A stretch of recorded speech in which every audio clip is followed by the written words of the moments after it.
9 juin en Mauritanie. Ça sera une liste de 26 joueurs. Comme vous le savez, le stage commencera à partir de dimanche, mais les entraînements en réalité débuteront lundi 27.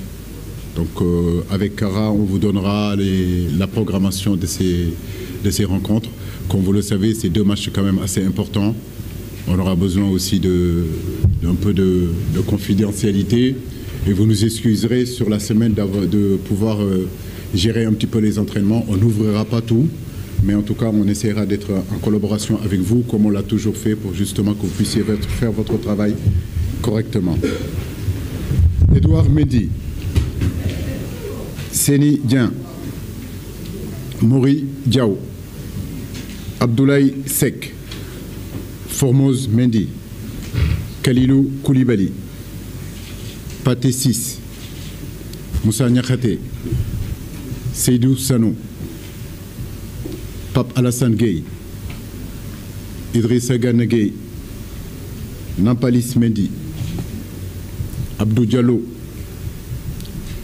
Mikaïl Faye, Pape Matar Sarr, Lamine Camara, Iliman Ndiaye,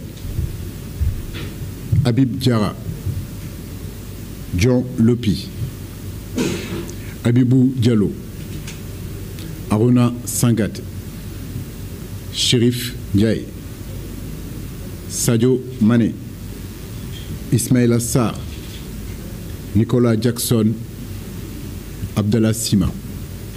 Voilà les 26 joueurs convoqués pour ces 2 rencontres. Je me tiens à votre disposition pour vos éventuelles questions. Merci, coach. Nous allons ouvrir une première liste pour les éventuelles questions.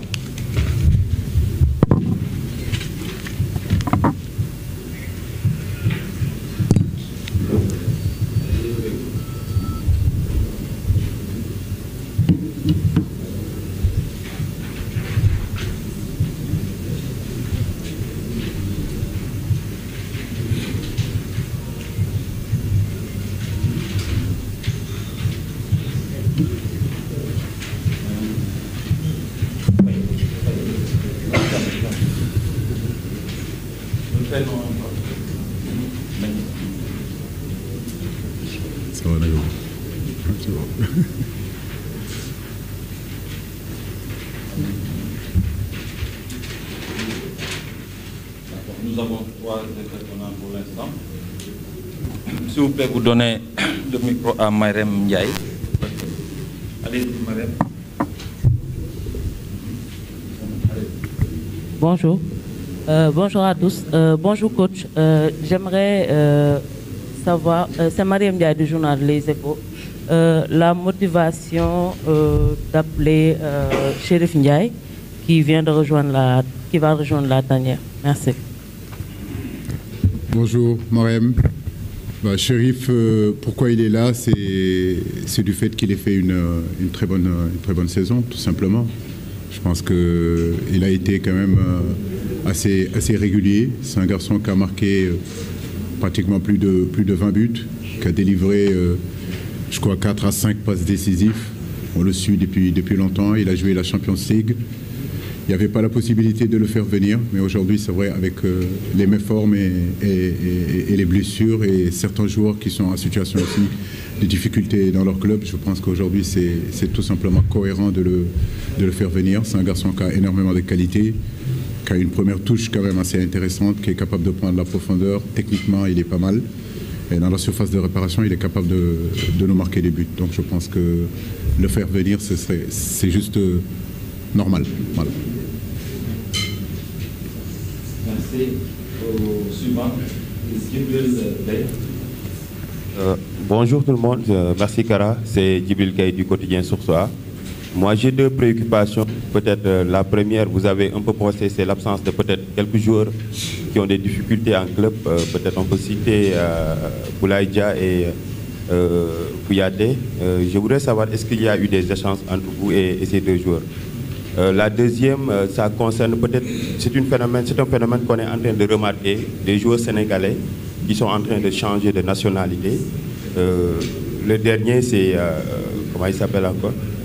Alioune Badara Baldé, il y avait déjà l'autre Diaw de la Mauritanie. Comment faire pour stopper ce phénomène? Ou bien, qu'est-ce que vous en pensez réellement? Merci. Bah écoutez, j'ai envie de dire que ça a commencé par la Mauritanie. Aujourd'hui, c'est la Guinée. Tout le monde comprend et peut comprendre en réalité la double nationalité d'une personne, d'un joueur. La preuve, quand vous regardez l'équipe du Sénégal, il y a quand même pas mal de garçons qu'on appelle les binationaux qui ne sont pas nés ici et pourtant qui arborent le maillot de l'équipe nationale du Sénégal. Il ne s'agit pas en réalité d'arrêter ça. Il s'agit surtout de savoir que pour prendre la nationalité sportive, c'est une histoire personnelle. Aliou Badara Baldé, c'est un garçon que je connais très très très bien. C'est un garçon que j'ai fait partie aussi des gens qui l'ont amené à Diamba, pour vous dire. Donc j'ai eu à discuter avec lui avant même qu'il prenne cette discussion, cette décision. On aurait pu le convoquer au mois de mars, ça n'a pas été le cas. Maintenant, libre à lui, il a la possibilité effectivement de pouvoir jouer avec la Guinée.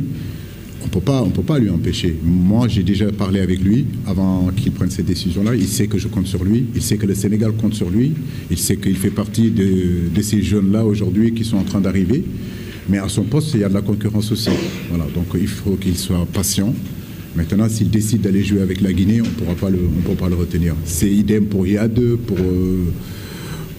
Ibnouba, je peux citer le gardien de but, Nias. Donc oui, c'est comme ça. Donc les gens viennent faire leur marché chez nous. Mais comme j'ai envie de dire, c'est qu'on ne peut pas empêcher ces garçons-là en réalité de décider de leur sort. Nous, on les a formés. Ils ont joué avec nos petites catégories. Maintenant, avec l'équipe A, c'est vrai que la concurrence est quand même assez intense. La concurrence, elle est énorme. Je peux comprendre, un garçon se dit que je n'aurai pas la chance de pouvoir jouer avec le Sénégal alors que je pourrais jouer la CAN ou bien jouer la Coupe du Monde dans un autre pays. C'est des choix personnels et que je respecte tout à fait. Maintenant, la première question, c'est oui, l'absence de Boulaye et l'absence de Chérou. Boulaye, comme vous le savez, il est en difficulté avec son club, avec des problèmes extra-footballistiques. On a eu à discuter, j'ai parlé avec lui, que ce soit lui, que ce soit Chérou, parce que ce sont des garçons qui m'ont beaucoup donné, qui ont beaucoup donné pour cette équipe nationale. Donc les appeler pour leur faire part justement qu'on les convoquera pas, en tout cas pour ces deux matchs-là, mais ça ne veut pas dire qu'on fait une croix sur eux. Je sais que cette saison a été une saison difficile pour Kouyaté, ça a été une saison aussi difficile pour beaucoup de nos joueurs, ça a été difficile pour Boulaye. Ce serait pas mal aussi de les laisser se concentrer pour la saison prochaine et qu'ils puissent revenir en tout cas dans de meilleures conditions. Mais on en a parlé, que ce soit avec Chérou ou que ce soit avec Boulaye. Merci. Mbagnick, John. ana lan ngeen doon wuti ca Makka muy jàllaaba muy cuuraay muy bépp accessoire buy jógee Makka ana lu ngeen di wuti Makka lépp loo xam ne da ngeen koy jëli ji ba Dubaay lépp loo xam ne da ngeen koy jëli ji maanaam foofu nga xam ni moom moo di ca Makkatul Mukarram am na fii nga xam ni moom moo di ci Saloum Jidda nekk fii ca 48 rue Fleuris angle Paul Hall muy li nga xam ni moom moo di ijab yi nga xam ni kat moom la jigéen ñi di muuro muy li nga xam ni moom moo di cuuraay muy zamzam muy lépp loo xam ne da di abbaaya wala sijaada lépp li nga xam ni moom ngeen ca bëgg ñëw leen fii nga xam ni moom moo di 48 rue Fleuris angle Paul Hall da ngeen bëgg li nga xam ni kat moom moo di oud wala ambre VIP muy parfum yu am maanaa yooyu di bàyyeekoo Makkatul Mukarram wala foofu nga xam ni moom moo di kat ca Dubaay jalaaba yaa nga wook kurus yaa ngi fi mbaxane yaa nga fa parfum oud yaa nga fa sijaada yu baax yaa nga fa kaamin yaa nga fa lépp looy soxla te muy jugee Makka te muy jugee Dubaay ñëwal fii nga xam ni moom moo di Saloum Jidda 48 rue Fleuris angle Paul Hall marché Sandaga Dakar bazin yu baax sax am nañ ko bazin yu baax a baax ca Saloum Jidda rawatina nag lem yoo xam ne ña nga jóge Màkk yi miel jëlal gaaw 77 356 32 32 77 356 32 32 wala 77 562 24 24